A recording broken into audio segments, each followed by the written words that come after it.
औज़ुबिल्लाहि बिस्मिल्लाहिर्रहमानिर्रहीम। सल्लल्लाहु अलैहि वबारिक वसल्लम। अस्सलाम वालेकुम। का मुझे बताइएगा, आवाज़, स्क्रीन और कैमरा, क्या आपको तीनों चीज़ें बिल्कुल क्लियर है? Voice, screen and camera. आवाज़, स्क्रीन और कैमरा क्लियर है सबको? जी, सब कुछ क्लियर है? आवाज़ भी, स्क्रीन भी? ठीक है जी, बेहतरीन हो गया। तो शुरू करते हैं। हमारा आज का एजेंडा थोड़ा-सा इसके बारे में पहले ओवरव्यू कर लेते हैं। हम लोगों ने बात करनी है रीसेंट पेपर के ऊपर। अभी बिल्कुल लास्ट पेपर बीलॉक आया था आखिरी टर्म से पहले, दैट वाज़ स्प्रिंग 2023 का पेपर। और हम लोगों ने इस पेपर को थॉरली एनालाइज़ करना है और देखना है कि आईकैप किस तरह का पेपर किस दफ़ा सेट कर सकता है। हर पेपर के अंदर कितने मार्क्स थ्योरी के हम लोगों ने हासिल करने होते हैं, एग्ज़ामिनर कमेंट्स क्या-क्या कहते हैं, बच्चों की कहाँ-कहाँ पे वीकनेस है, कहाँ-कहाँ पे वो बच्चे फेल हो रहे होते हैं। तो वो तमाम चीज़ों को हम लोगों ने आइडेंटिफ़ाई करना है आज। तो आज का सेशन बहुत प्रोडक्टिव होने वाला है, बहुत ही थॉरली आप लोग उसको वॉच करना है। हम लोग अराउंड 2 सवा 2 ढाई घंटे आपस में बातचीत कर रहे होंगे, जिसमें हम लोग पूरा पेपर बहुत ही स्ट्रैटेजिकली डिस्कस कर रहे होंगे। क्या इफ्स हैं, क्या बट्स हैं, क्या हाइज़ हैं, क्या लोज़ हैं, एमसीक्यू में बच्चों को क्या-क्या मसले आते हैं, एग्ज़ाम पेपर को सॉल्व करने में बच्चों को क्या-क्या मसले आते हैं, 3 आवर्स की क्या अप्रोच होनी चाहिए, पहले घंटे में क्या करना है, दूसरे घंटे में क्या करना है, तीसरे घंटे में हम लोगों ने क्या करना है, तो वो तमाम बातें हम लोगों ने डिस्कस करनी है। जी, मुझे बताइएगा एक लास्ट फीडबैक रिगार्डिंग कैमरा। मुझे एक मैसेज भी आया है, सर कैमरा पॉज़ है, तो क्या कैमरा वाक़ई में पॉज़ है या सिर्फ उन भाई का इश्यू है? डन, ऑल ओके है। सर कहानी को शुरू करते हैं। हम लोग बात करने वाले हैं business law, CAT 4 recent paper. Anyone जो मुझे बता सके कि इस पेपर में कितने परसेंट बच्चे पास हुए थे? इसका क्या रिज़ल्ट आया था? एनीवन आप में से कोई? अगर आप मुझे बता पाएँ कि इस पेपर का रिज़ल्ट क्या था? कितने परसेंट बच्चे पास हुए होंगे? देखे बगैर बताना। आपको क्या लगता है? रिज़ल्ट कैसा था? जी, एक भाई ने कहा 35%, एक ने कहा 46%, एक भाई कह रहे सर 30 से 40 के दरमियान होना चाहिए। एक भाई ने कहा सर 27%, बड़ी परसेंटेजेस आप लोग मुझे निकाल के दे रहे हैं। 40 टू 45, एक भाई कह रहे हैं सर 30 से 40 के काफ़ी ज़्यादा जवाब मुझे रिसीव हो रहे हैं। 33%, ठीक है। आइए देखते हैं क्या रिज़ल्ट रहा था। सर 31% का रिज़ल्ट था। 10% बच्चा पास हुआ, 31, यानी कि हर 100 में से 31, हर 100 में से 31 बच्चा पास हुआ। 100 बच्चे अगर एग्ज़ाम देने गए थे, तो सिर्फ 31 बच्चे ऐसे थे जो ज़्यादा मार्क्स ले सके, 50 या 50 से ज़्यादा। इसका मतलब ये है कि सर 31% बच्चे अगर पास हो रहे हैं, तो 69% बच्चे लेस देन 50 हैं। और आपको मैं याद करवा दूँ, आईकैप 49 पे फेल नहीं करता। आईकैप कितने में फेल करता है? 48 पे। 49 अगर किसी बच्चे के आ रहे हो, तो आईकैप उसको करीब-करीब लाके पास कर देता है। इस पेपर में ना हमें कुछ चीज़ें ऐसी देखने को मिलती हैं, जो कि आज से पहले आईकैप ने उस तरीके से टेस्ट नहीं की थी। बट स्टिल मज़े की बात ये है कि अगर हम इस पेपर को एनालाइज़ करें, तो हमारे पास बहुत अच्छा एक मार्जिन हमें मिलता है, पेपर को पास करने का। इस पेपर में सर 10 सवाल हैं। अगर हम देखें ना, तो 10 सवाल हैं इस पेपर में, और 10 सवालों से मुराद ये है कि 1 सवाल एमसीक्यू वाला होगा और 9 सवाल ऐसे हैं जो कि सब्जेक्टिव पैटर्न पे आईकैप ने टेस्ट। 15 नंबर के एमसीक्यूज़, चलिए आपके पास 9 सवाल। चलें, एक सवाल आपसे और पूछता हूँ। 31% बच्चे तो ओवरऑल पास हुए ना, और हमें पता है कि अगर हमने पेपर को पास करना है, इसका मतलब ये है कि हमें तकरीबन हर सवाल से आधे नंबर हासिल करने चाहिए। 10 नंबर का सवाल हो तो 5 हासिल करें, 8 का सवाल हो तो कम से कम 4 हासिल करें, 6 का हो तो कम से कम 3 हासिल करें, ताकि हम लोग पास हो सकें। तो ज़रा सोच के बताइए, गेस कीजिए, 9 सवालों में से या चलें 10 सवालों में से कितने ऐसे सवाल होंगे जिसमें आधे से ज़्यादा बच्चे पास हुए? इंडिविजुअल 10 में से कितने सवाल ऐसे होंगे जिसमें आधे से ज़्यादा बच्चे पास हुए? 10 सवाल जो आगे आपने पूछे हैं, उन 10 सवालों का अगर हम एनालाइज़ करें, तो ज़रा गेस वर्क कीजिएगा, कितने सवाल ऐसे हैं जिसमें आधे से ज़्यादा बच्चे पास हुए होंगे? ऑप्शंस आ रहे हैं मेरे पास। सर 5, सर 4-5, 3-4, सर 1 या 2, सर 5, 2, 4, अभी चेक कर लेते हैं, काउंट कर लेते हैं। 1, 2, 3। सर 3 सवाल ऐसे हैं जिसमें आधे से ज़्यादा बच्चा पूरे, मतलब आधे से ज़्यादा बच्चा ऐसा है जिसने कम से कम आधे नंबर हासिल किए। बस 3 सवाल ऐसे हैं। कौन-सा? सवाल नंबर 3, सवाल नंबर 8, सवाल नंबर 9। देखते हैं। सवाल नंबर 3, सवाल 4 लगा कर आते हैं। ऐसे बच्चों ने आधे से ज़्यादा नंबर हासिल किए। 3, ये 8 आ गया, और इसके बाद ये 9। मजे की बात यह है कि 3 सवाल ऐसे हैं जिसमें बच्चों ने ज़्यादा नंबर हासिल किए। यानी कि बाकी 7 सवालों में कोई 40% पास हुआ, कोई 20% पास हुआ, कोई 16% पास हुआ, कोई 30s में पास हुआ, कोई 40% बचा पास हुआ। चलो, आपके नज़दीक किसी भी सवाल का वर्स्ट रिज़ल्ट क्या आ सकता है? किसी भी सवाल का वर्स्ट रिज़ल्ट क्या आ सकता है? आपके नज़दीक किसी भी सवाल का एक वर्स्ट रिज़ल्ट क्या आ सकता है? 20% बच्चा पास हुआ हो, अच्छा 15% बच्चा पास हुआ हो, 10%, 9%, उसको अटेम्प्ट ही ना किया हो, 15%। पता है इस पेपर में एक ऐसा सवाल भी मौजूद है जिसमें सिर्फ 2% बच्चा पास हुआ। 2% बचा। अगर 100 बच्चे पेपर देने गए हों तो 2 बच्चे ऐसे हैं जिन्होंने उस सवाल में 50% से ज़्यादा मार्क्स लिए। 2% बचा। सवाल कौन-सा है? Question number 4। Question number 4। Question number 4 पे जाके ज़रा चेक कर लेते हैं कि ये वो सवाल है जिसमें सिर्फ 2% बच्चा पास हुआ। स्पैरो डेट्स वाला सवाल। Sparrow and parrot. नाम बड़े खूबसूरत हैं। मगर सब पता नहीं इसने ICAP ने क्या-क्या पूछ लिया। और मज़े की बात ये है कि सिर्फ सवाल का खौफ ही था। जब हम सवाल को अभी देखेंगे कुछ टाइम में, तो आपको आइडिया होगा कि इस सवाल में कुछ भी नहीं था। सिर्फ एक ICAP ने एक डर क्रिएट किया हुआ था। एक डरावा डाला हुआ था और कुछ भी नहीं था। अच्छा ये बताइए, आपके नज़दीक व्हाट डू यू थिंक अ, कितने परसेंट कितने परसेंट थ्योरी के सीधे-सीधे सवाल किसी बी लॉ के पेपर में होते हैं? आपके नज़दीक क्या रेशियो बन सकती है? कितने बी लॉ के सीधे-सीधे थ्योरी के सवाल हमें देखने को मिलते हैं? 40 नंबर के, 30 नंबर के, 25 से 30, 35, अच्छा 45, 35 के आस-पास, 27। चलो, मैं बता देता हूँ। इसको लिख लें। आज का सेशन ना बहुत सारी बातें ऐसी हैं जो कि आपको नोट डाउन करनी पड़ेंगी, तो सिर्फ आपने देखना नहीं है क्योंकि बाद में इस सेशन की रिकॉर्डिंग आपको शायद ना मिल पाए। आई ट्राई कि मैं उसको अवेलेबल कर दूँ, बट फिलहाल आप इसको नोट डाउन कर लें।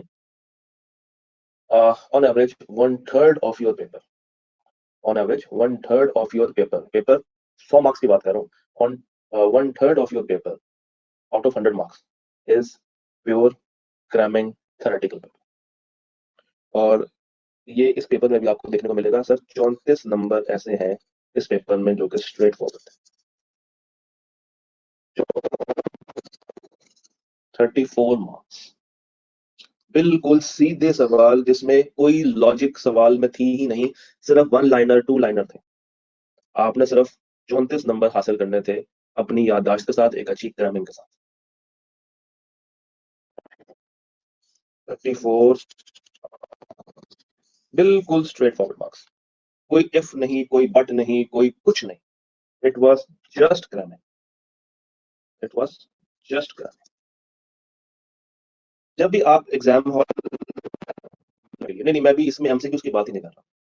बच्चे ने फौरन पूछा कि सर एमसीक्यूज ऐड करके, नहीं, बिल्कुल एमसीक्यूज को साइड पे किया हुआ। आप ये भी कह सकते हैं कि 85 में से 34 मार्क्स की क्रैमिंग, उसको इस तरीके से लिखिए कि 85 में से 34 मार्क्स बिल्कुल क्रैमिंग बेस्ड है। 85 में से 34 मार्क्स बिल्कुल क्रैमिंग बेस्ड। जब भी आप बिजनेस लॉ का पेपर अटेम्प्ट करने जाएं आईकैप में, तो अपने माइंड में एक बात रखनी है कि यार 1/3 ऑफ पेपर मुझे लाजमी क्रैमिंग पोर्शन से मिलेगा। 30, 31, 32, 33, 34, 35, इसके इर्द गिर्द आपको रट्टा पूछा जाएगा, पूछा जाता है और पूछा जाता रहेगा, अनलेस कि आईकैप अपना पैटर्न रिवाइज ना करे। आईकैप लिटरली चाहता है कि आप इस पेपर में पास हो, मगर आप लोगों ने इसको अपने लिए एक खौफ बना दिया हुआ है, एक डर बना दिया होगा कि यार पता नहीं पेपर पास होगा, पास नहीं होगा, क्या होगा, कैसे होगा, कब होगा, क्यों होगा। यकीन मानिए, यकीन मानिए, ये पेपर बहुत आप इजीली पास कर सकते हैं, बस एक अच्छी डायरेक्शन आपको चाहिए। सर पेपर जितना मर्जी मुश्किल क्यों ना आ जाए, पेपर में जितने मर्जी लंबे लंबे सिनेरियोस क्यों क्यों ना आ जाए, पेपर में जितनी मर्जी वो मिक्सिंग क्यों ना कर ले, अगर आपकी तैयारी अच्छी है ना, तो आपने एक बात हमेशा अपने माइंड में रखनी है कि यार हर सवाल में से मैं कम से कम आधे नंबर हासिल कर सकता हूं। ये जो 31% बच्चा पास हुआ है, ये क्यों पास हुआ है? इसने हर सवाल में आधे नंबर हासिल किए हैं तो पास हुआ। वहां से उस 2% वाले एक सवाल के, इसका मतलब है कि उसने बाकियों में कवर किया हो। जो 34 मार्क्स हैं, अगर आप इस 34 मार्क्स में से 30 नंबर भी स्ट्रेट फॉरवर्ड उठा लें, 34 में से 30 नंबर भी अगर आप सीधे सीधे पकड़ लें, तो क्या आप ये पेपर पास नहीं कर सकते? मुझे खुद ही बताइए। 34 नंबर की अगर क्रैमिंग पूछी है, और सिर्फ इस अटेम्प्ट की बात नहीं कर रहा, अगर मैं पीछे जाऊँ ना अटेम्प्ट 22 में, वहां पे भी 33 नंबर की ऑल वन थ्योरी, बिल्कुल स्ट्रेट फॉरवर्ड थ्योरी है। किसी भी तरह की कोई लॉजिक वहां पे भी टेस्ट आईकैप ने नहीं की। और यहाँ पे भी अभी मैं आपको सवाल भी दिखाऊंगा कि यहाँ पे भी आईकैप ने बिल्कुल उसको रखा ही क्रैमिंग बेस पे है कि आओ इन 34 मार्क को पकड़ो, इसमें से कोई 30-32 हासिल करो, एमसीक्यू तुम्हारे पास है 15 नंबर के, वहाँ से कोई 10, 12, 13 नंबर हासिल करो, मिला के तुम 48 तक चले जाओ। उसके बाद तुम्हारे पास 50 नंबर का पेपर खड़ा हुआ है, जिसमें से तुमने कोई 5-6 नंबर लेके पेपर को पास। तो थ्योरेटिकल एस्पेक्ट इसका बहुत इंपॉर्टेंट है अगर आपने पेपर पास करना है। एमसीक्यू आपको आने चाहिए और उसमें जो बच्चे गलतियाँ करते हैं, वो आपने नहीं करनी। अभी बात करेंगे हम लोग क्वेश्चन वाइज़, बट अभी just for your base, just for your understanding, things are quite easy if you take it up genuinely. अगर आप उसको जेन्युइन तरीके से अप्रोच करते हैं, तो यकीन मानिए ये पेपर बहुत मज़े का है। और यकीन मानिए कि आप इस पेपर को बआसानी एस कर सकते हैं। थोड़ी-सी सिर्फ आपको एक अच्छी डायरेक्शन और एक अच्छी प्लानिंग चाहिए। Am I clear? कहानी को स्टार्ट करें अब? क्वेश्चन वाइज़ चलें? यहाँ तक हमें सारी बातें क्लियर हो गई। यहाँ तक आवाज़ में किसी भी तरह की कोई लैगनेस तो नहीं है, कैमरा भी क्लियर है और स्क्रीन भी क्लियर है सबको। आवाज़ में डिस्टॉर्शन तो कोई नहीं ना आ रही, पक्की बात है?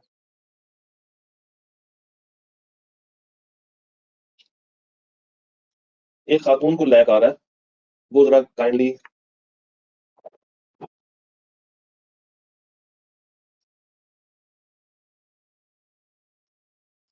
लें जी, कहानी को स्टार्ट करते हैं। हमने भी क्या कहा 34 नंबर की थ्योरी। अच्छा, जब भी आपके हाथ में आईकैप का पेपर आए ना, अगर आप लोग देख सकते हो स्क्रीन के ऊपर, तो ये इस वक़्त मेरे पास रीसेंट अटेम्प्ट का पेपर है। ये है वो रीसेंट अटेम्प्ट का पेपर। जब भी आप आईटीआर के हॉल में जाएँ और आपका जो इन्विजिलेटर है वो पेपर लाके देता है, तो आपने पेपर को रीड कोशिश करें कि हमेशा बैक से करें। क्योंकि नॉर्मली आईटीआर ने पहले कुछ सवालों में ना मुश्किल सवाल रखे होते हैं ताकि बच्चा उसको देख के थोड़ा-सा पैनिक करता है।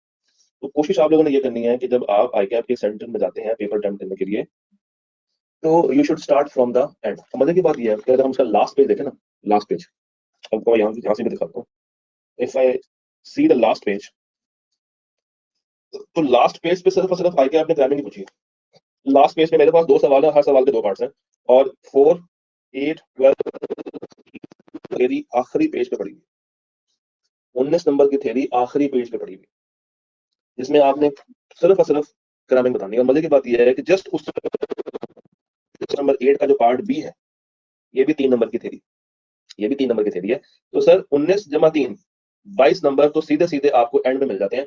शुरू के पेपर में जब आप देखेंगे पेपर, तो आपको लगेगा कि यार ये पेपर टफ है। जब आप पेपर को अटेम्प्ट करेंगे तो क्वेश्चन नंबर 2, ओए होए! इतना बड़ा सवाल, नंबर 3 नंबर। और मजे की बात है कि ये भी मुश्किल नहीं है, ये सवाल लॉजिकल नहीं है, ना ही रटा है, ये सीम्स लॉजिकल है। इसमें दिखता है कि लॉजिक टेस्ट की जा रही है, मगर है इसमें भी कहानी है। फिर आप क्वेश्चन नंबर हमेशा एक रट्टे वाला सवाल निकलता है, तो सर 4 नंबर की स्ट्रेट फॉरवर्ड थ्योरी यहाँ पे भी छुपी है। अटेम्प्ट रेट क्वेश्चन ये 2 नंबर का है, अभी दिखने में भी हल कर दें, आगे चलते हैं। क्वेश्चन नंबर 5 भी एक बड़ा सवाल लग रहा है। क्वेश्चन नंबर 6 अगेन 8 नंबर की थ्योरी, 8 नंबर की सीधी-सीधी थ्योरी। तो सर अगर मैं दोबारा question number 3 pure straight forward है, उसके बाद question number 6 pure straight forward है, और 8 का पार्ट बी थ्योरी है। सर 9, सर 10 भी पूरी की पूरी थ्योरी। इससे क्या मुराद है? इससे मुराद ये है, इससे मुराद ये है कि आईकैप चाहता है कि आप पेपर को पास करें, अगर आप वाक़ई में खुद के साथ सिंसियर हैं तो। सर 19 नंबर यहाँ, 22 नंबर, 22 और 8, 30 नंबर, 30 और 4, 34 number, 54 straight forward marks.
Clear है और कैमरा भी क्लियर है?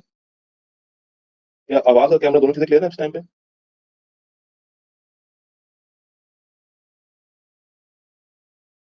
ठीक है।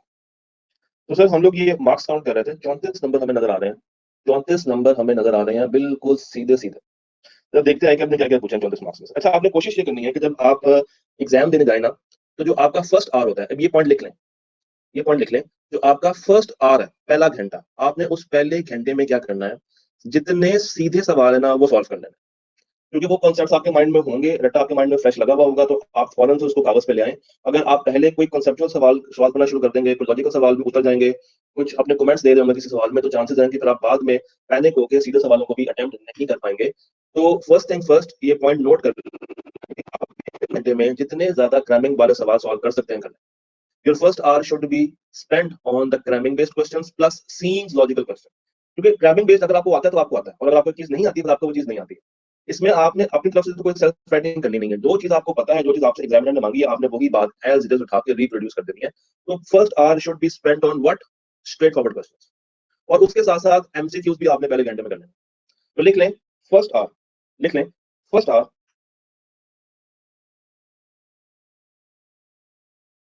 First hour is equal to straightforward questions plus, पहले घंटे में आपने सीधे सीधे सवाल कर लेने हैं और उसके साथ साथ एमसीक्यूज अटेम्प्ट कर लेने हैं। सेकंड आवर में क्या करना है आपने,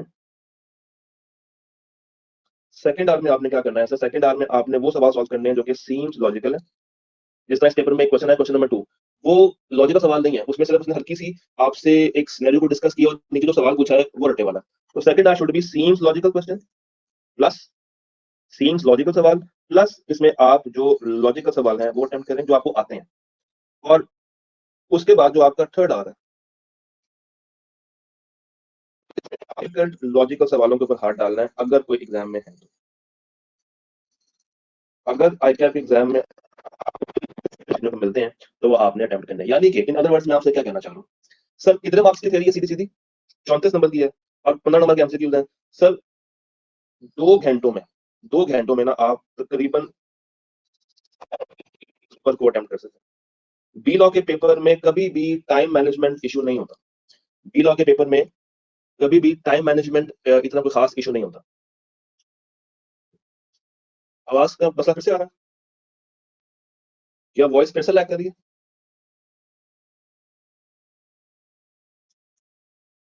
ओके, एक काम करते हैं, कैमरा बंद कर लेते हैं, शायद उससे शायद कुछ ठीक हो जाए। क्या कैमरा बंद करने से कोई, क्या कैमरा बंद करने से कोई अफाका हुआ ना?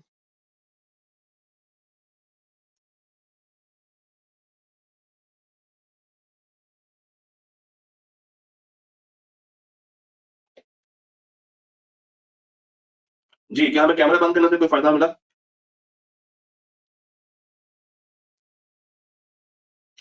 क्या हमें कैमरा बंद करने से कोई फायदा मिल चुका है?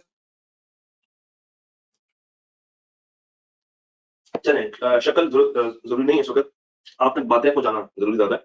तो सर पहले घंटे में आपने क्या करना है, पहले घंटे में आपने जितने भी सवाल आपको स्ट्रेट फॉरवर्ड एग्जाम में मिलते हैं आपने वो सॉल्व कर लेने हैं। सर सेकंड आवर में आपने वो सवाल पकड़ने हैं जो कि आपके नजदीक सीम्स लॉजिकल हो, यानी कि ये वो सवाल होने चाहिए जिसमें आईक्यू ने पूछी तो थ्योरी है बट इट सीम्स लॉजिकल। इसको लिख लेते हैं। ये होता क्या है, theory is asked, theory is asked but in a simple scenario, in a simple scenario. और उसके बाद डिफिकल्ट क्वेश्चंस कौन से होते हैं, डिफिकल्ट क्वेश्चन हम उन क्वेश्चन को कहते हैं जहां पे एक लेंथी केस स्टडी हो, लेंथी केस स्टडी हो और आपसे कहा जा रहा हो कि आपने अपना कमेंट देना है, आपने इसको एनालाइज करना है, आपने बताना कि ये कॉन्ट्रैक्ट कैसा है कैसा नहीं है। इसमें आपसे आपकी लॉजिक टेस्ट की जा रही होती है। नॉर्मली इस तरह के सवालों में 2-3 बातों को मिक्स करके पूछा जा रहा होता है। ये सवाल देखने में भी थोड़े से लंबे होते हैं, मगर सीम्स लॉजिकल वो सवाल होते हैं जहां पे आईकैप आपसे अ, एक मुनासिब नंबरों के लिए एक मुनासिब सी केस स्टडी बना के चीजों को चेक करता है। अगर हम थोड़ा सा गौर करें ना, तो क्वेश्चन नंबर 2 अगर मैं आपको दिखाऊं स्क्रीन के ऊपर, ये देखें, ये क्वेश्चन नंबर 2 बेसिकली क्या है, 2-3 लाइनों का और नीचे एक सवाल, फिर 2-3 लाइनें, फिर एक सवाल, फिर 2-3 लाइनें, फिर एक सवाल, फिर 2-3 लाइनें और फिर एक सवाल। तो अगर मैं इसको भी ऐड अप करूं 4 8 16 19 नंबर सीम्स लॉजिकल यहां पे मुझे मिलते हैं। 19 नंबर सीम्स लॉजिकल मुझे यहां पे नजर आते हैं। ये एक लेंथी सवाल है, ये एक लेंथी केस स्टडी है। इसको फिलहाल हम माइनस करेंगे। ये सवाल भी मजे की बात है कि ये भी एक सीम्स लॉजिकल सवाल है। अच्छा, इनकी एक पहचान और भी होती है। ये सवाल ना 4 नंबर या उससे कम के होते हैं। ये देखना 3 नंबर सीम्स लॉजिकल सवाल 4 नंबर के आसपास का होगा। 3 2 3 4 मार्क्स का सवाल होता है। तो ये 6 नंबर भी सीम्स लॉजिकल के हैं। फिर ये एक लेंथी सवाल है, क्वेश्चन नंबर 7। उसके बाद क्वेश्चन नंबर 8 भी सीम्स लॉजिकल है। देख रहे हैं 3 नंबर 2 नंबर, ये भी सीम्स लॉजिकल है। तो जरा काउंट करते हैं सीम्स लॉजिकल सवाल कितने मार्क्स के आए हैं। 19 नंबर यहां पे मिलते हैं हमें। 19 के बाद 6 यहां से मिलते हैं, 25 हो गए। और 25 में 5 और ऐड कर लें सर, 30 नंबर है सीम्स लॉजिकल सवालों के। यानी कि जो इजी सवाल है वो 34, जो मीडियम सवाल है सीम्स लॉजिकल वाले वो 30, 15 नंबर के एमसीक्यूज हो गए। और डिफिकल्ट सवाल अभी देख लेते हैं। और 100 नंबर का पेपर हो गया। तो जरा एक्स की वैल्यू फाइंड आउट करें। एक्स की वैल्यू क्या होगी? 30, 60, 70, 79। एक्स की वैल्यू क्या आएगी? 21। तो सर क्या हमें 21 मार्क्स को हासिल करने के लिए इन सवालों को इग्नोर कर दें? ये सवाल आपको आसानी से 50 क्रॉस करवा सकते हैं। मगर बच्चे क्या करते हैं? बच्चे इस 21 नंबर के पीछे लग के जो आता है उसको भी ठुकरा देते हैं। सर सारे सवाल करेंगे, 4 भी बताऊंगा, 3 भी बताऊंगा, 7 भी बताऊंगा। हमने एक एक क्वेश्चन को थॉरली डिस्कस करना है। बट अभी हम सिर्फ पेपर को समझ रहे हैं, पेपर की अप्रोच देख रहे हैं कि हमने एग्जाम में क्या करना है। सारे सवाल करेंगे, यकीन मानिए। एक एक एमसीक्यू भी वो भी आपको मैं करवा के भेजूंगा आज। बट अभी मैं आपको ये बताने की कोशिश कर रहा हूँ कि एग्जाम का मेथड क्या है, एग्जाम सिनेरियो क्या है। कि 34 नंबर के आसान सवाल, 30 नंबर तकरीबन आसान सवाल, 15 एमसीक्यूज। तो सर 79 मार्क्स, 79 में से 50 लेना आसान नहीं है। वो मैं कहता हूँ भूल जाइए, आपको 21 नंबर नहीं आते हैं, ये आपको 21 नंबर नहीं आते हैं, माइनस कर दे, दिमाग से निकाल दें, आपको नहीं आते हैं, इग्नोर कर दें। मगर इस 21 नंबर को डर के साथ क्या इन 79 मार्क्स के अंदर जो आपने परफॉर्मेंस देनी है, इस परफॉर्मेंस को माइनस कर दें। सर पास होने वाले बच्चे इस 79 मार्क्स से भी पास हो सकते हैं, अगर आपने पास होना हो। आप 60 नंबर का पेपर अटेम्प्ट करके आए जिसमें सारे सवाल आपने बहुत अच्छे किए हो, आप पास वहां से भी हो सकते हैं। सर 15 नंबर के एमसीक्यू अगर आपको आते हो सारे के सारे, तो बाकी के 35 नंबर आप 85 में से सिर्फ सीधे सवालों को अटेम्प्ट करके भी आप कर सकते हैं। बशर्त यह कि आपको लिखना आना चाहिए, बशर्त यह कि आपकी क्राइमिंग उस बेस की होनी चाहिए, उस पाए की होनी चाहिए कि आप वहां से मार्क्स को लूज ना कर रहे हो। ये बात मेरी बहुत इंपॉर्टेंट है, इसको पल्ले बांध लें। इस बात को पल्ले बांध लें कि भाई आप किसी भी एग्जाम में पास हो सकते हैं, बस आपको पता होना चाहिए कि आपका दुश्मन कैसा है। और मजे की बात है कि दुश्मन खुद कहता है कि आओ और मुझे आके पास करो। आपके लिए उसने हर तरह के सवाल बिछा के रखे हुए हैं, आसान भी हैं, मुश्किल भी हैं, टेढ़े भी हैं, सीधे भी हैं। ये आपकी तैयारी है, आपकी प्रैक्टिस है। जितनी अच्छी तैयारी करेंगे, जितनी अच्छी प्रैक्टिस करेंगे, जितनी अच्छी तैयारी करेंगे, जितनी अच्छी प्रैक्टिस करेंगे, उतना ही आपको फायदा, उतना ही आपको फायदा। फिर एक और मसला, सर क्या ग्रामेटिकल मिस्टेक से फर्क पड़ता है? सर पड़ता है। आईकैप का एग्जामिनर अगर आपसे रट्टा पूछ रहा है ना, तो उसको फिर रट्टे में वो बात लिख दें जो बात किताब में लिखी हुई है, उसमें कुछ चीजें प्लस माइनस ना करें। हाँ, जो सवाल लॉजिकल सवाल है, अगर आप उसमें इंग्लिश लिखते हुए थोड़ा सा तंग हो रहे हैं, तो वहां पे आईकैप आपको माफ कर सकता है। मगर जो उसने पूछा ही रट्टा है, जहां पे सेल्फ राइटिंग है ही नहीं, तो यार कम से कम वो बात अगर आपने क्रैम की हुई है, हिफ्स की हुई है, तो उसको तो एज इट इज लिख दो।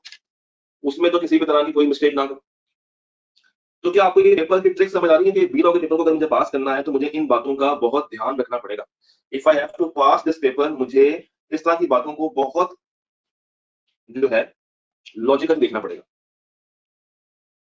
फिर सर क्या हम सवाल किसी भी सीक्वेंस में अटेम्प्ट कर सकते हैं? जी, आप कोई भी सवाल पहले कर सकते हैं। ये कोई रूल नहीं है कि क्वेश्चन नंबर 2 पहले करना है, फिर 3 करना है, फिर 4 करना है, फिर 5 करना है। इवन अगर आप करना चाहें, इवन अगर आप करना चाहें, तो आप क्वेश्चन नंबर 6 का पार्ट बी पहले कर लें।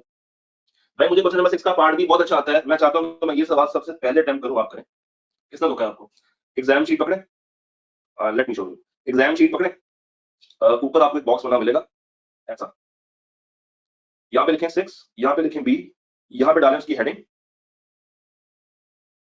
और सर अपना आंसर ड्राफ्ट करें। जब आपका आंसर खत्म हो जाए तो डोंट स्टार्ट फ्रॉम बिलो, नीचे से स्टार्ट नहीं करना। You should go for the next page, go for next page. Next page पर जाकर अगर आपने अब 8 का सी करना है, तो सर आप 8 का सी करें। किसने आपको रोका कि आप नहीं कर सकते?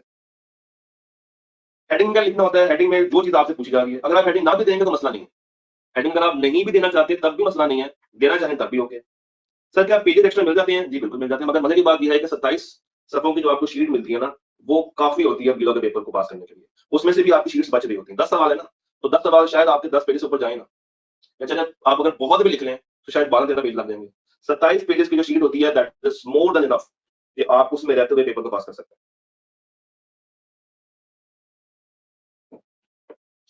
फिर एक और बड़ा कॉमन सवाल आता है कि सर अगर आंसर हमारा नेक्स्ट पेज पे जा रहा हो तो क्या करेंगे? अगर आंसर गलती से आपका कभी नेक्स्ट पेज पे चला जाए, जो कि नॉर्मली नहीं जाता बी लॉ में, तो आप नेक्स्ट पेज के ऊपर भी ये जो बॉक्स बना होगा, इस बॉक्स के अंदर लिख दें जो आपने पीछे हेडिंग दी है 6B, और अपना आंसर क्या कंटिन्यू करते रहें। हमेशा याद रखना है कि आपने हर सवाल, अगर आपको मैं ये भी दिखाऊं कि सर लिख लें every question, part, sub part, हर सवाल, हर पार्ट, हर sub part should be from new page. आईकैप में जाके आपने आईकैप की शीट्स को बचाना नहीं है। बेशक अगर आपका आंसर 2 लाइंस का क्यों ना बन रहा हो, मैं एक मिसाल आपको दे रहा हूं, बेशक अगर आपका जवाब 2 लाइन का, 1 लाइन का, 3 लाइन का क्यों ना हो, आपने उसको हमेशा नई शीट पे ही लेके जाना है। एक ही शीट पे 2 सवालों को अटेम्प्ट या 3 सवालों को अटेम्प्ट नहीं करना। ये बॉक्स आपको हर शीट के ऊपर बना हुआ मिलता है। ये बॉक्स आपको हर शीट के ऊपर बना हुआ मिलता है, तो आपने हर शीट के ऊपर नया सवाल अटेम्प्ट करना है। आपने हर शीट के ऊपर, हर पेज के ऊपर नया सवाल अटेम्प्ट करना है। अगर आपका सवाल मोर देन 1 पेज पे जा रहा है, तो आप जब उसको कैरी फॉरवर्ड करेंगे नेक्स्ट पेज पे, तो ऊपर बॉक्स में उसी सवाल नंबर को दोबारा से रिपीट करें। जैसे मैंने यहाँ पे रिपीट किया 6B। बॉक्सेस किस तरीके से बने होंगे? ये बॉक्स होगा। तो यहाँ पे आपने लिखना है क्वेश्चन नंबर, मैं कहता हूँ कि क्वेश्चन नंबर 10 है, तो मैंने 10 लिख दिया। 10 का पार्ट ए का पार्ट 2, इस तरीके से आपने करना, यानी कि क्वेश्चन नंबर आ गया, ये पार्ट आ गया, और ये रोमन में अगर कोई सब पार्ट है तो सब पार्ट को हम रोमन में लिखते हैं। तो क्वेश्चन नंबर 10 का पार्ट ए का पार्ट 2। फिर एक और मसला, सर एमसीक्यूज क्या हम सारे के सारे एक पेज पे करेंगे? जी, एमसीक्यूज का एक अपना क्वेश्चन नंबर होता है, that is question number 1।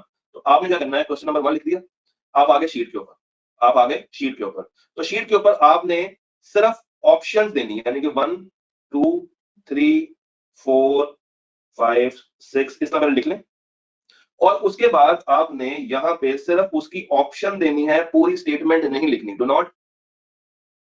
Not right complete statement, just give options. Option A है, ऑप्शन सी है, ऑप्शन जो है वो बी है, फिर ए है, फिर सी है, फिर डी है, फिर ए है। तो एमसीक्यू सिंगल शीट पे आपने अटेम्प्ट करने, एमसीक्यूज आपने सिंगल शीट पे अटेम्प्ट करने, और यहाँ पे आपने सिर्फ उसका रेलेवेंट ऑप्शन नंबर लिखना है, उसकी कोई स्टेटमेंट नहीं लिखनी है। फिर अगर आप इसको काट देंगे और काटने के बाद बी लिख देंगे, और अगर बी ठीक भी हुआ, तो ये पूरा का पूरा एमसीक्यू आपका क्रॉस कर दिया जाएगा। Cutting is not allowed in MCQ, cutting is not allowed in MCQ. MCQ में प्यारे बच्चों कटिंग अलाउ नहीं है, एमसीक्यू में कटिंग अलाउ नहीं है, और एमसीक्यू में आपने स्टेटमेंट नहीं लिखनी है, सिर्फ उसका रेलेवेंट पार्ट मेंशन करना। फिर अगर आपको कोई केस स्टडी आती है एग्जाम में, तो आप कोशिश किया करें कि उसको हेडिंग्स के फॉर्म में लिखें। सबसे पहले मेंशन करें रेलेवेंट प्रोविजन कौन सी है, फिर उस सिनेरियो को लिंक करें, और एंड के ऊपर एनालाइज करें कि आपके नजदीक ये क्या हो रहा है। तो यहाँ पे आपने इसको लिखना है। सर ये क्या बातें समझ आ रही हैं आपको? कोशिश ये करनी है कि एमसीक्यू आप उस वक्त करेक्ट ऑप्शन लिखें जब आप 100% श्योर। एमसीक्यू में you have to be 100% sure. MCQ में कटिंग अलाउ नहीं है। मैं आपको आईकेआर के एग्जामिनर कमेंट्स भी दिखा दूं, तो एमसीक्यू जरा देखिएगा, तो देखिएगा आईकेआर क्या सीख रहा है आपके लिए। Performance in MCQ number 4 5 8 and 10 was below average. अब जरा देखिए गौर से, it is advised to write only the correct option number instead of writing the entire statement. आपने सिर्फ ऑप्शन नंबर लिखना है, एंटायर वर्डिंग नहीं लिखनी। फिर few examinees either attempted to overwrite their choices instead of clearly mentioning the selected options legibly, या उन्होंने दो ऑप्शन सेलेक्ट कर ली, तो सारी दोनों चीजें गलत है। एमसीक्यू में there is no cutting, MCQ में there is no cutting, and only right single option, only right single option. आप दो ऑप्शंस नहीं लिख सकते। अगर आप दो लिखेंगे, A B, A C, A D, तो वो गलत माना जाएगा। जो है, जो सही बात है, जो जेन्युइन बात है, आपने सिर्फ वही बात लेकर आनी। Am I clear on this? यहाँ तक कि आपको सारी बातें समझ आ रही है? हमने पेपर को अनफोल्ड नहीं किया, सिर्फ एग्जाम अटेम्प्टिंग टेक्निक्स के ऊपर बात हो रही है अभी तक। तो केस स्टडी मुझे हेडिंग्स की फॉर्म में करनी है, प्रोविजंस को पहले बताएं, सिनेरियो को लिंक करें और उसको एनालाइज करें। अच्छा, अगर आप हेडिंग्स नहीं भी देना चाहते तो स्टिल आप एक काम कीजिए, इसको 3 डिफरेंट पैराग्राफ्स में तोड़ दें। यानी कि पैरा 1 फिर लाइन स्पेस दें, फिर पैरा 2 फिर लाइन स्पेस दें, फिर पैरा 3, ताकि एग्जामिनर एक लॉजिकल सीक्वेंस में आपके सवालों को देखे। एग्जामिनर को पता हो कि आप क्या बात कर रहे हैं, कितनी बात कर रहे हैं, आपने प्रोविजन कहाँ पे लिखी है, आपने लिंक कहाँ पे किया है, आपने अपनी बात कहाँ पे रखी है। अगर आप तीनों को मिक्स कर देंगे तो उसके पास इतना टाइम नहीं है कि वो आपके सवालों को ढूंढता फिरे कि भाई आपने कहाँ-कहाँ पे किस-किस तरह उसको अटेम्प्ट किया। तो you should make easy for examiner. You should make the things easy for examiner. फिर सब खुदारा ब्लैक पेन इस्तेमाल करना है। खुदारा ब्लैक पेन इस्तेमाल करना है। Multiple choice questions must be answered in a answer script only. बच्चे बताओ क्या करते हैं? बच्चे क्वेश्चन पेपर के ऊपर अपने ऑप्शंस लगा लेते हैं और उसके बाद खुद ही से ये अज्यूम करते हैं कि हम साथ अटैच कर लेंगे। तो ऐसा नहीं है। आपने आंसर स्क्रिप्ट के ऊपर एमसीक्यूज अटेम्प्ट करने हैं और पेपर आपने ब्लैक पेन से करना है। सर क्या मार्कर्स अलाउ होते हैं? क्या बॉल पॉइंट करना है? तो भाई बॉल पॉइंट कर लें, इंक पेन कर लें, मगर मार्कर्स का इस्तेमाल ना करें, जेल पेन का इस्तेमाल ना करें। No markers, no gel pens. आप सिंपल अगर एक बॉल पॉइंट, जो ब्लैक बॉल पॉइंट होता है पियानो का, पिकासो का, किसी भी कंपनी का, 10 रुपए वाला, 15 रुपए वाला, 20 रुपए वाला, आप वो इस्तेमाल कर लें, सफिशिएंट। कोई आपको महंगा बॉल पॉइंट, महंगा पॉइंटर खरीदने की जरूरत नहीं है। आपका कंटेंट मैटर करता है, इंक मैटर नहीं करती। बस एक अच्छी निब वाला हो, एक अच्छी कंपनी का हो और ऐसा हो जो कि एग्जाम में रुके ना। और कोशिश आपने ये करनी है कि आपने एक से ज्यादा बॉल पॉइंट्स को कैरी करना है। एटलीस्ट आपके पास 2 से 3 ball points at a time मौजूद होने चाहिए, ताकि अगर आप एग्जाम हॉल में किसी भी जगह पे परेशान हो, पेन ना चल रहा हो, कोई और मसला आ जाए पेन के साथ, तो आप फौरन से उसको रिप्लेस कर सकें। पॉइंटर को यूज ना करें, जेल पेन को यूज ना करें, मार्कर्स को यूज ना करें। Am I clear? जी, am I clear on this?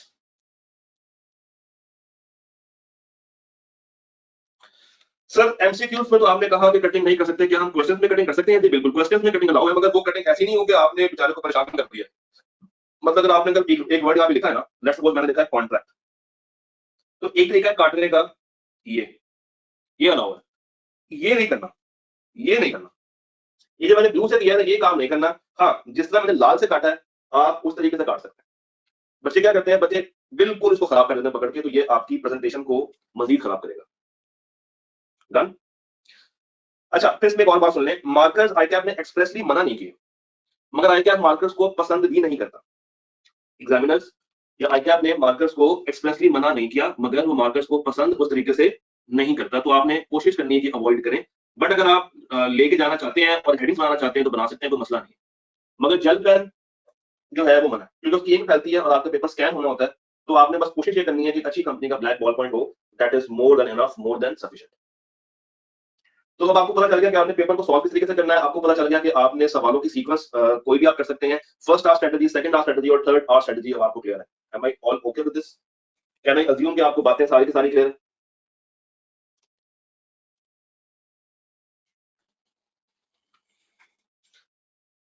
भाई पॉइंटर इस्तेमाल नहीं करना, ये बात मैं शायद 4 दफा रिपीट कर चुका हूँ। पॉइंटर इस्तेमाल नहीं करना, मार्कर कर सकते हैं। सिंपल बॉल पॉइंट अगर आप ले जाएंगे तो वही काफी है। मैंने अपने कैफ के, सी फैब के सारे पेपर सिर्फ एक बॉल पॉइंट से सॉल्व किए भाई। यकीन मानिए, ये मैट्रिक का, इंटर का पेपर नहीं, इसमें आपकी खूबसूरती काम आएगी। इसमें आपका कंटेंट काम आना है। प्रोफेशनल स्टडीज के अंदर मैं कैमरा ओपन करता हूँ, शायद अब वहां से बोल दें तुम्हारा। प्रोफेशनल स्टडीज के अंदर मेरी बात सुनिए, प्रोफेशनल स्टडीज के अंदर ये चीजें मैटर नहीं करती हैं कि आपने खूबसूरत कितना बना लिखा है। मैटर ये करता है कि आपका कंटेंट क्या है। आप मार्कर यूज कर रहे हैं, नहीं कर रहे हैं, डजंट मैटर। अंडरलाइन कर रहे हैं, नहीं कर रहे हैं, डजंट मैटर। फूल बूटे बना के आ रहे हैं, doesn't matter. What matters the most is कि आप लिख क्या रहे हैं, ये मैटर करता है। एग्जामिनर ने आपका कंटेंट देखना है, आपकी प्रेजेंटेशन पे उसका फोकस जरूर होता है, मगर not at the expense of the wordings और द कंटेंट। जैसे मैंने ओपन किया, फॉरन से आवाज ब्रेक होना शुरू हो गई है। तो let's go back to the voice again. Sir क्या पार्ट ए पार्ट बी एक पेज पे कर सकते हैं? भाई अभी बताया है कि आपने हर पार्ट, हर सब पार्ट अलग पेज पे करना है। हर पार्ट लिख लें, हर पार्ट, हर सब पार्ट मैंने यहाँ पे अभी आपको बताया था।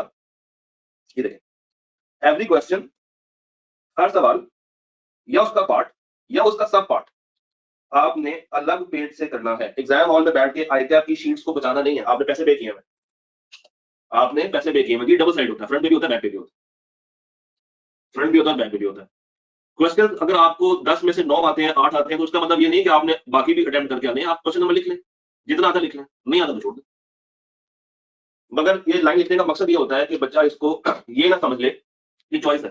तो चॉइस किसी भी सवाल में नहीं होगी, आपने सारे ही सवाल को इक्वल इम्पोर्टेंस देके अटेम्प्ट करके आना है। जी, यहाँ तक क्या सारी बातें क्लियर हैं? केस स्टडी के अंदर अगर आप हेडिंग्स दे सकते हैं प्रूवियंस की, लिंकिंग की, एनालिसिस की तो दे दें, अच्छी बात है। और अगर आप नहीं देना चाहते हैं तो ना दें, मगर फिर एटलीस्ट लाइन स्पेसिंग कर दें, ताकि ये बात लिखी, फिर एक लाइन छोड़ दी, फिर ये बात लिखी, फिर लाइन छोड़ दी, फिर अगली बात लिखी। अगर कोई सवाल एग्जाम में नहीं आता तो छोड़ दें, क्योंकि देखिए बी लॉ के अंदर ना सेल्फ राइटिंग नहीं है। बी लॉ के अंदर किसी भी तरह की सेल्फ राइटिंग है ही नहीं। अगर आपको एक चीज आती है तो आप लिखेंगे, नहीं आती तो नहीं, आप लिख सकते ही नहीं है। तो अगर आप टाइम वेस्ट करना चाहते हैं, एक्स्ट्रा बातें लिखते तो लिखते रहें, अदरवाइज आप अपना भी और एग्जामिनर दोनों का ही टाइम जाया कर रहे हो। जी।